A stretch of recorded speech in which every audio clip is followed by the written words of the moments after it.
Le calme est revenu dans les rues de Cotonou au Bénin ce lundi. Hier, le quartier latin de l'Afrique de l'Ouest a frôlé le pire. Une tentative de putsch a été déjouée in extremis.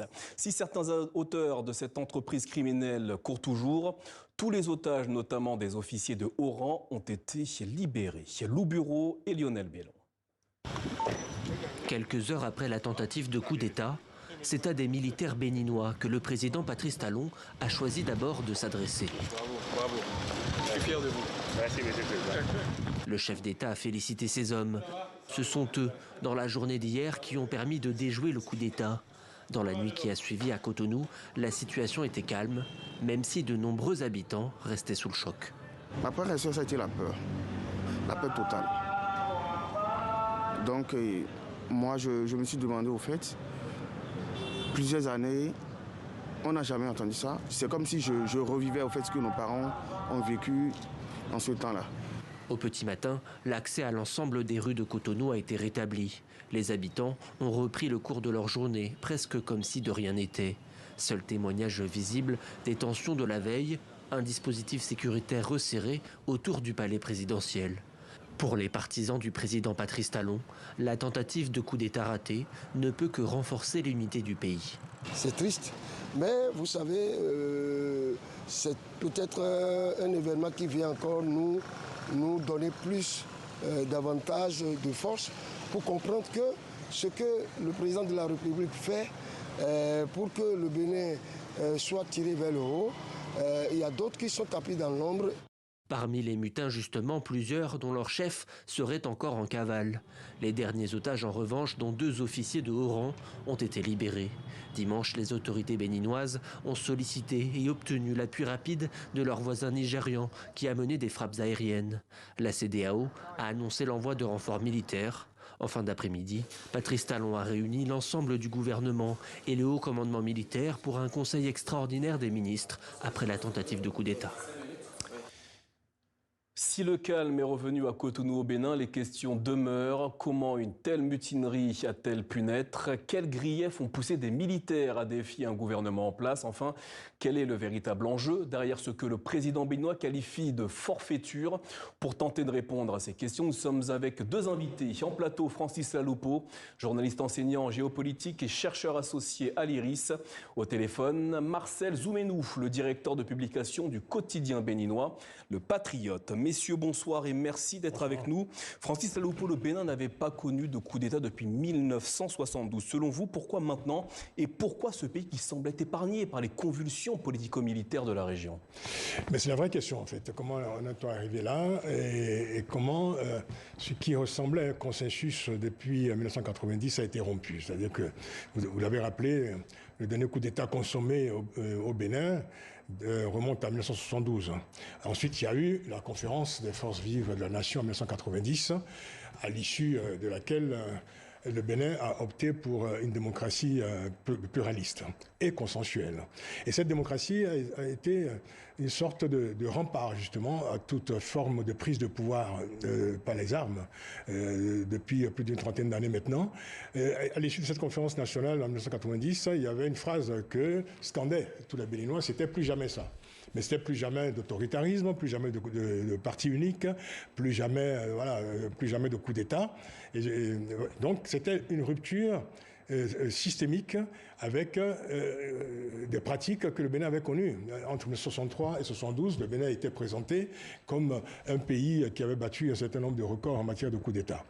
Donc depuis 30 ans, finalement, le Bénin a été à l'abri de cette pratique-là. Cette pratique a été de toute façon évacuée, je dirais même, de l'imaginaire collectif des Béninois. Et c'est sur le socle de cette démocratie que Patrice Talon a été élu en 2016. Alors que s'est-il passé pour que ce consensus ait été rompu?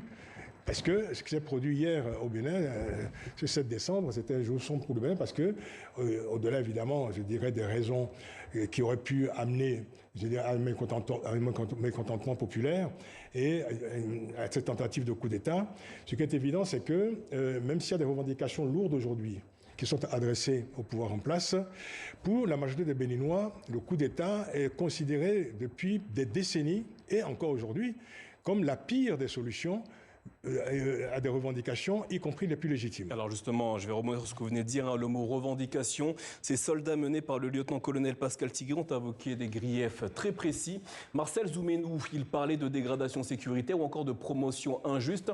Est-ce que ce sont les véritables raisons de cette mutinerie selon vous?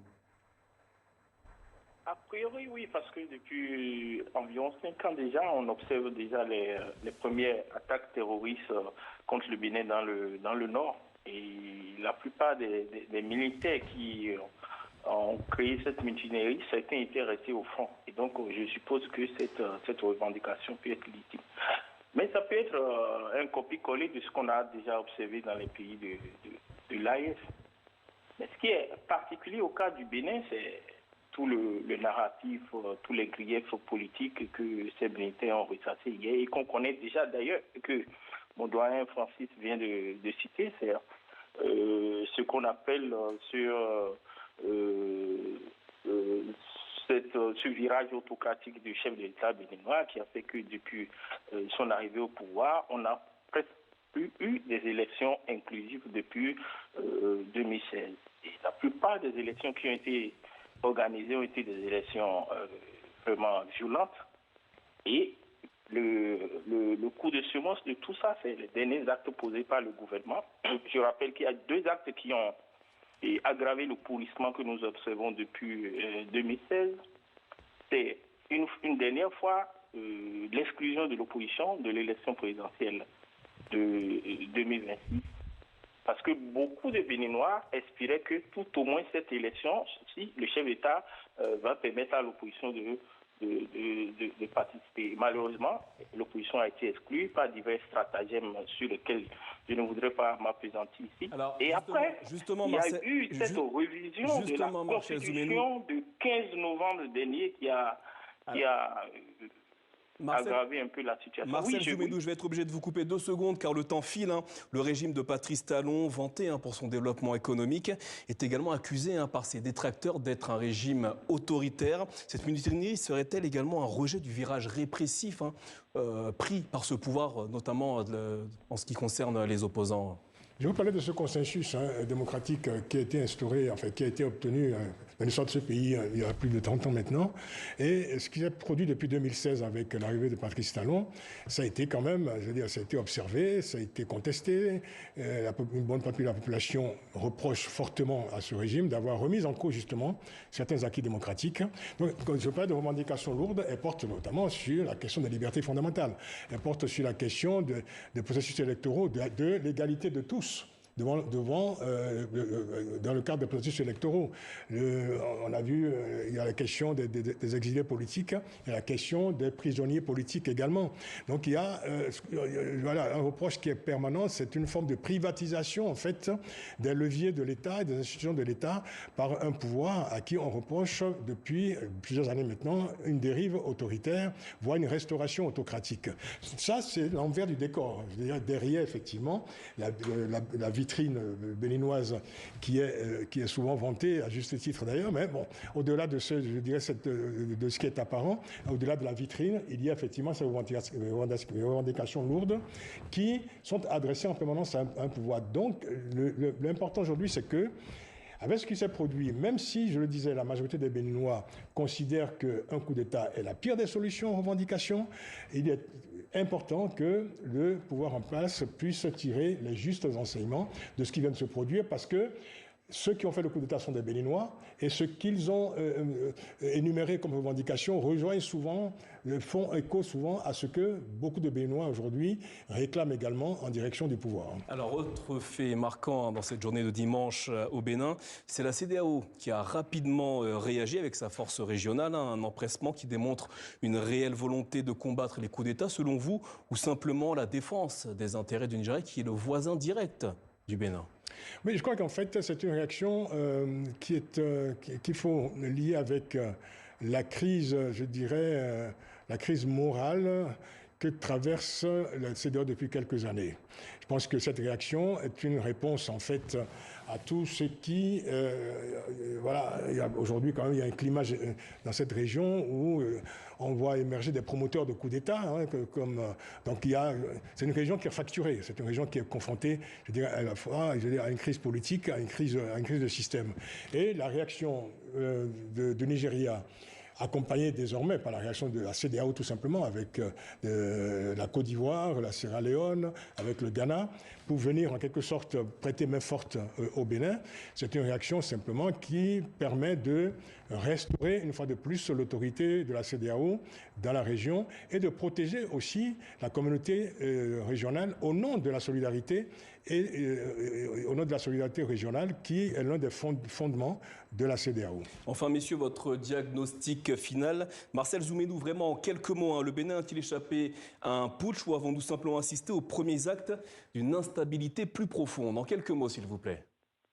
Alors merci. Je dois dire que ce coup d'État révèle quand même un pourrissement, une situation politique un peu malaise, dans lequel il y a un malaise profond, parce que nous sommes en train d'aller vers des élections générales. Normalement, on ne devait pas assister à cela. Mais je dois dire que cette situation est la conséquence des diverses réformes qu'on a fait au Bénin ces dernières années. Nous avons fait des réformes politiques qui nous ont amenés à organiser des élections chrysogènes et qui nous ont amenés aujourd'hui à des tentatives de coup d'État. Et puis, ça fait en moins de 2 ans, nous avons eu 2 tentatives de coup d'État. Je rappelle qu'il y a l'année dernière, il y a eu une première tentative pour laquelle l'ami personnel du chef d'État a été mise aux arrêts. Et donc, je crois que c'est suffisant maintenant pour qu'on puisse dire que les réformes politiques et le système politique béninois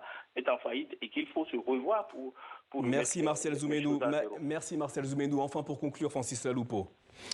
Pour conclure, je dirais simplement qu'en fait, il faut que le pouvoir béninois tire les bons enseignements, parce qu'il y a aujourd'hui une demande forte de la part de beaucoup de Béninois sur la question, sur un certain nombre de questions, notamment la question, le mode de gestion du pouvoir d'État et surtout la restauration des libertés fondamentales de manière pleine et entière, c'est-à-dire renouer simplement avec les fondamentaux de ce consensus démocratique qui a porté ce pays depuis des dizaines d'années et qui ont d'ailleurs permis à ce pouvoir d'être en place aujourd'hui. Il faut renouer avec cela. Et je pense que ce pays a besoin aujourd'hui, derrière la vitrine béninoise, ce pays est fracturé, il a besoin de réconciliation et je crois que c'est une urgence. Peut-être que ce coup d'État qui a été donc perpétré hier, cette tentative qui a heureusement fait long feu, qui a échoué, peut permettre aujourd'hui peut-être de marquer un tournant vers cette réconciliation dont l'ensemble des Béninois a besoin.